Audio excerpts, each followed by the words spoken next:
I'm still tempted. I still battle fleshly desires on a daily basis. It's something that I need to surrender to God moment by moment.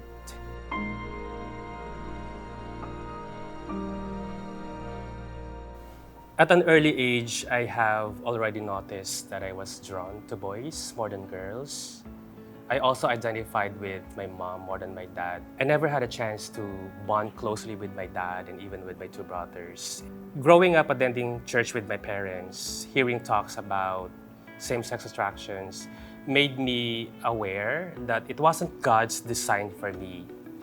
It became a problem when others began to dislike me for who I was, for being unacceptable.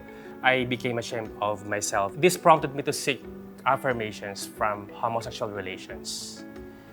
And this is when I started to enter into a relationship with another man. In a way, nakakapagod din siya kasi there are so many things na kailangan mong gawin. You really have to look good, spend money for this. As I go deeper into the lifestyle, the feeling of emptiness grows deeper as well.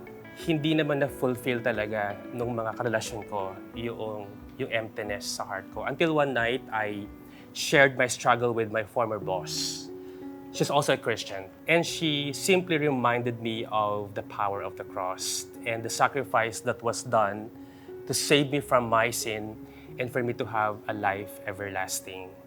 What she stated wasn't new to me, but it unexplainably pierced through my heart.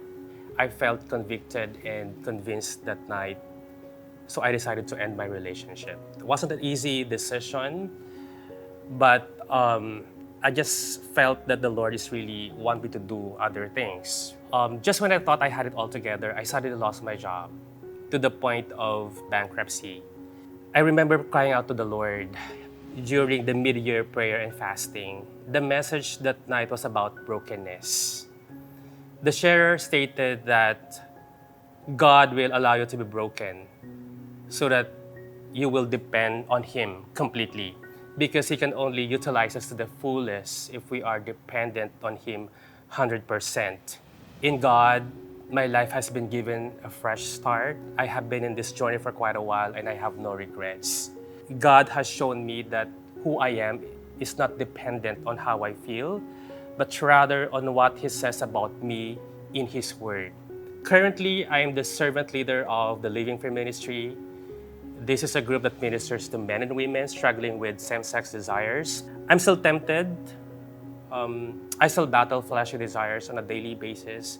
You can still see that in me, the way I talk, my mannerism. But there's one thing I've learned about scars. When we have a scar, we have a choice. We can either remember our hurts or we can remember our healer. My name is Mandagan, and this is my truth story.